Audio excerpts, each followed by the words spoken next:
মামি আমাকে একবার বলেছিলেন যে তিনি অন্ধকারে একা থাকতে খুব ভয় পান। তাই তিনি প্রায় আমাকে তার ঘরে ডেকে নিয়ে যেতেন। একদিন বাড়িতে আমি ছাড়া অন্য কেউ ছিল না। হঠাৎ প্রচণ্ড ঝড় বৃষ্টি শুরু হলো। মামি আমাকে তার ঘরে ডাকলেন। যখন ঘরে ঢুকলাম মামিকে দেখে আমি চমকে গেলাম। কারণ তিনি খুব ছোট পোশাক পরেছিলেন এবং সত্যি দারুণ লাগছিল। মামা তখন কয়েক মাসের জন্য বাইরে গিয়েছিলেন। কাজের খাতিরে মামি আমাকে একদিন অন্ধকারের অজুহাতে তার ঘরে ডেকেছিলেন। এক রাতে যখন আমি একসাথে ঘুমাচ্ছিলাম, মাঝরাতে হঠাৎ করে আমি কিছু অদ্ভুত অনুভব করলাম। চোখ খুলতেই যা দেখলাম তাতে আমি অবাক হয়ে গেলাম। আমার নাম পঙ্কজ। আমি 20 বছর বয়সী যুবক। আমার মামি ছিলেন অনেক সুন্দর আর অনেক ফর্সা, যে কেউ তাকে দেখলে মুগ্ধ হয়ে যাবে। মামা ও তার রূপের প্রেমে পড়ে তাকে বিয়ে করেছিল মা। আমি সবসময় মডার্ন ড্রেস পরতে ভালোবাসতেন, যা তাকে আরও আকর্ষণীয় করত। বন্ধুরা, তোমরা তাড়াতাড়ি রেডি হয়ে যাও, কারণ আজকের গল্পটা অনেক বেশি স্পেশাল। আশা করছি তোমাদের ভালো লাগবে। দয়া করে গল্পগুলো ভাল লাগলে ভিডিওটি লাইক, শেয়ার এবং চ্যানেলটি সাবস্ক্রাইব করো। একাদশ শ্রেণীর পরীক্ষা দেওয়ার পর আমার ছুটি শুরু হয়েছিল। তাই আমি বাবার কাছে অনুমতি নিয়ে মামার বাড়িতে ছুটি কাটাতে যেতে চেয়েছিলাম। মামা বিয়ে মাত্র 3 মাস আগে হয়েছে, তাই আমার বাবা মা আমাকে সেখানে যেতে নিষেধ করেছিলেন। কিন্তু আমি অনেক বছর ধরে মামার বাড়িতে যাইনি, এমনকি তাদের বিয়েতে যেতে পারিনি। কারণ তখন আমার পরীক্ষার সময় ছিল। মামার সঙ্গে দেখা করার জন্য আমি খুব আগ্রহী ছিলাম এবং নতুন মামিকে দেখতে চাইছিলাম। বাবার কথা ছিল যে আমরা পরে কখনো দেখা করতে পারব, কিন্তু আমি তখনই যেতে চাইছিলাম। শেষ পর্যন্ত অনেক বুঝিয়ে মামার বাড়িতে যাওয়ার জন্য রাজি করালাম। মাঝে মাঝে ভাবি হয়তো ভালো হতো যদি তখন মামার বাড়িতে না যেতাম, কারণ এত কম বয়সে মামি আমার সাথে এমন কিছু করবে যা আমি ভাবতেও পারিনি। একটি নতুন অভিজ্ঞতার সন্ধানে আমার জীবনে একটি গুরুত্বপূর্ণ দিন এসেছিল। রবিবার একটি দিন যখন আমার বাবা আমাকে মামার বাড়িতে নিয়ে গিয়েছিলেন। কিন্তু আমাদের পৌঁছানোর পর দেখি বাড়ির বাইরের দরজা তালাবদ্ধ। মনে হলো মামা ও মামি হয়তো কোথাও গেছেন। বাবা ফোন করার পর জানতে পারলাম তারা শপিং করতে বেরিয়েছেন এবং বাড়িতে ফিরতে কিছুক্ষণ লাগবে।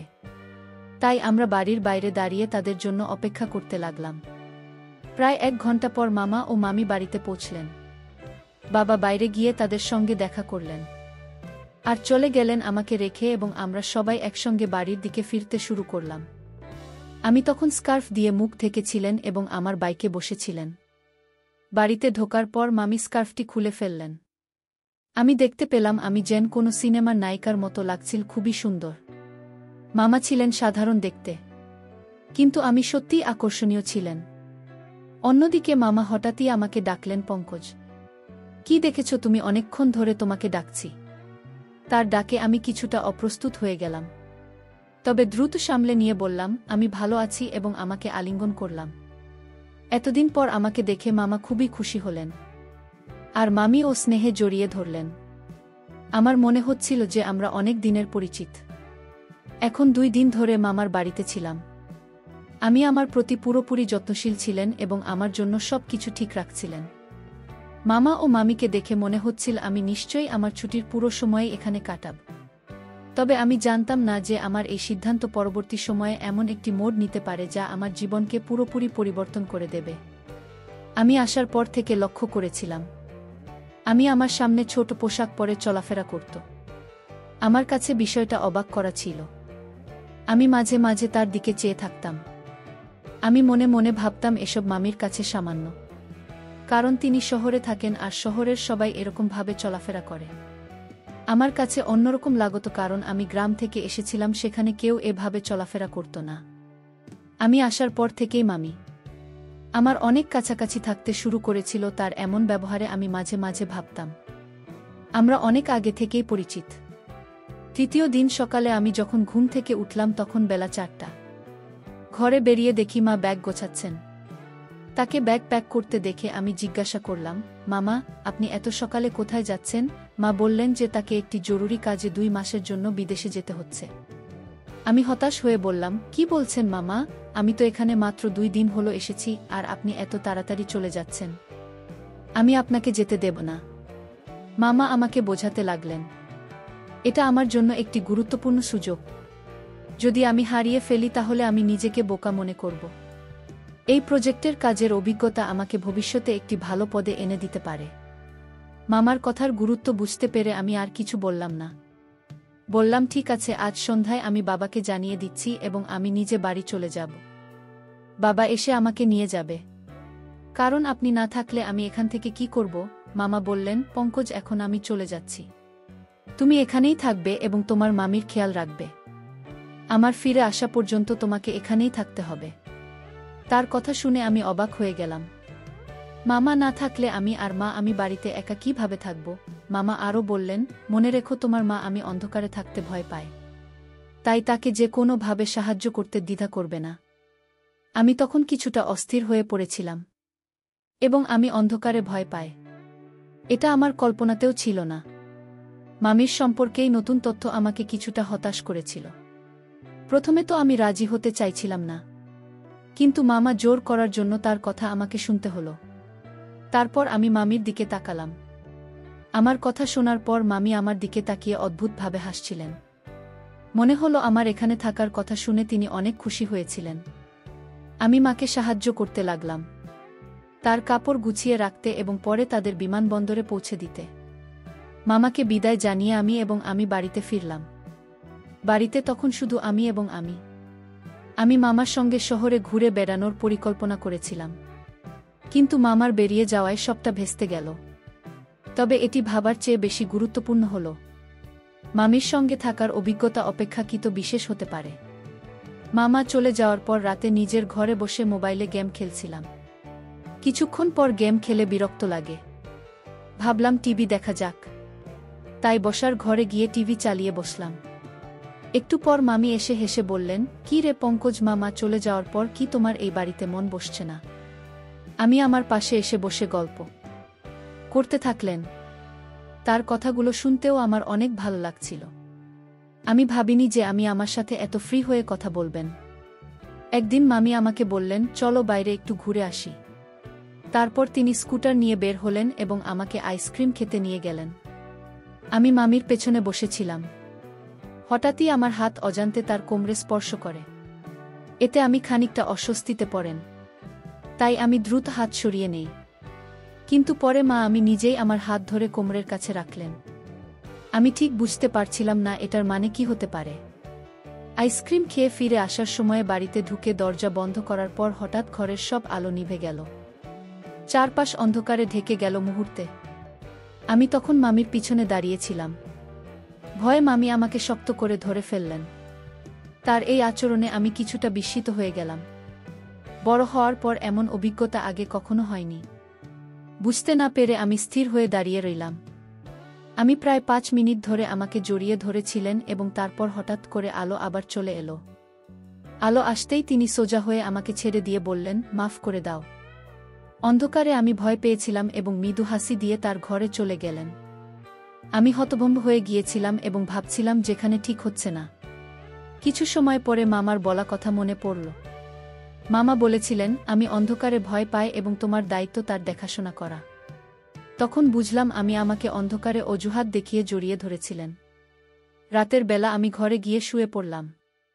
কিন্তু মামি কথা বারবার আমার মনে চলে আসছিল। তিনি ছিলেন বেশ আধুনিক আর আমি তো এক গ্রামের ছেলে। তাই তার আচরণগুলো আমার জন্য খুবই বিশেষ লাগছিল। হয়তো তার কাছে সামান্য ছিল। পরের দিন সকালে উঠে দেখি আমি রান্নাঘরে চা তৈরি করছেন। তার দিকে তাকাতে কিছুটা অস্বস্তি হচ্ছিল, কারণ তিনি এখনও রাতে নাইট ড্রেস পরে রান্না করছিলেন এবং তিনি মনে হয় আমাকে তা করছিলেন। যখন আমি পানি পান করতে কিচেনে গেলাম তখন মামি আবার আমাকে জড়িয়ে ধরলেন। আমি কিছুটা অবাক হয়ে গেলাম, কারণ আগের দিনের ঘটনা এখনও আমার মাথা থেকে বের হয়নি। তিনি হাসি মুখে বললেন, আরে পঙ্কজ, কিসের এত লজ্জা? আমি জানি এসব তোমার জন্য নতুন, কিন্তু গত রাতে আমি সত্যিই খুব ভয় পেয়েছিলাম। যদি তোমার খারাপ লাগে তাহলে আমাকে মাফ করে দিও। এরপর তিনি বলেন, আর হ্যাঁ, আর যে তোমাকে জড়িয়ে ধরেছিলাম সেটা আমি মজা করেই করলাম। তুমি আমার ভাগিনা, আমার ছেলের মতো, এবং আমি তোমার মামি, তাই তোমার সঙ্গে মজা করার অধিকার আমার আছে।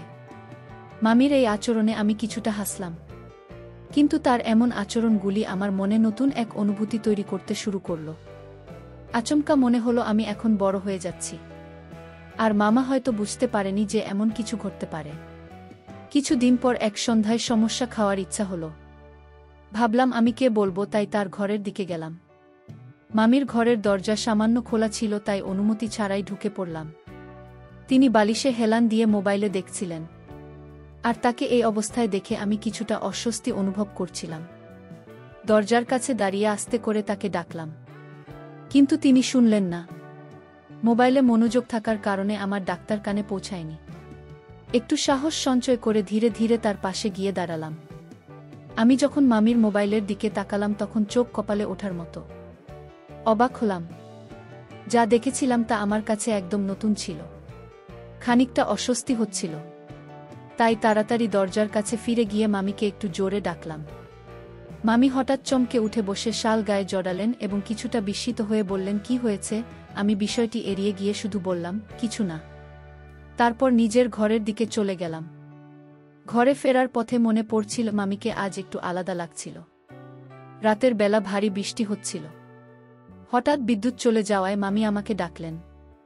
আমি তার ঘরে গেলে মামি আমাকে আলিঙ্গন করলেন। তাকে দেখে মনে হচ্ছে তিনি বেশ সুন্দর লাগছিলেন। আর ধীরে ধীরে আমি আমার অনুভূতিগুলো বুঝতে পারছিলাম। মামি বললেন, পঙ্কজ, তুমি যতক্ষণ না লাইট আসে ততক্ষণ তুমি আমার কক্ষে থাকতে পারো। আমাকে অন্ধকারে ভয় লাগে। আমি সেখানে থাকতে রাজি হলাম। আমরা কিছুক্ষণ ধরে কথা বলতে লাগলাম। মামি আমাকে জানালেন, মামি ও মামা খুব তাড়াতাড়ি বিয়ে হয়েছিল। তিনি বললেন, আমার ও তোমার মামার 1 বছর আগে প্রথম সাক্ষাৎ হয়েছিল এবং আমাদের প্রেম এত দ্রুত বাড়তে থাকে যে আমরা কিছুদিনের মধ্যে বিয়ের সিদ্ধান্ত নিই। গল্প করতে করতেই সময় চলে যায়। যখন আমি ফের ঘরে যাওয়ার কথা ভাবছিলাম তখন আমি আমার হাত ধরে বললেন, পঙ্কজ, যদি তোমার আপত্তি না থাকে তাহলে কি তুমি আজ রাতে আমার ঘরে থাকতে পারো? আমার মনে কোনো দ্বিধা ছিল না, কারণ আমি ছিলাম একা। তার সাথে গল্প করতে আমার বেশ ভাল লাগত। তাই আমি রাজি হয়ে গেলাম। আর মামা আমাকে আগেই বলে রেখেছিলেন যে মামির খেয়াল রাখতে সারা রাত বৃষ্টির আওয়াজ চলছিল এবং আমি ঘুম থেকে উঠে দেখলাম আমি অত্যন্ত আনন্দিত, যা আগে কখনো আমি তার মুখে দেখিনি। ব্রেকফাস্টের সময় তিনি আমাকে বলেছিলেন, এখন বৃষ্টির দিন, তাই তুমি আমার ঘরে থাকতে পারো। মামি আমাকে বলেছিল, যদি তোমার কোনো সাহায্য প্রয়োজন হয় তাহলে বিনা বিদায় জানাতে পারো। রাতে আমরা গল্প করছিলাম, কিন্তু হঠাৎ করেই আমার শরীরটা একটু খারাপ লাগতে শুরু করল। মামির কথাগুলো কিছুটা অস্বস্তিকর লাগছিল, যদিও ঠিক বুঝে উঠতে পারছিলাম না কেন শরীর খারাপ লাগল। কোনোভাবে তার ঘরে বসে রইলাম। এখানে আসার পর থেকে মামি আমাকে রোজ রাতে 1 গ্লাস করে দুধ পান করতে দিতেন। আর আজও তিনি দুধের গ্লাস নিয়ে আসলেন। আমি খেতে খেতে গল্প চালিয়ে যেতে থাকলাম। এক সময় অজান্তেই ঘুমে ঢুলতে শুরু করলাম।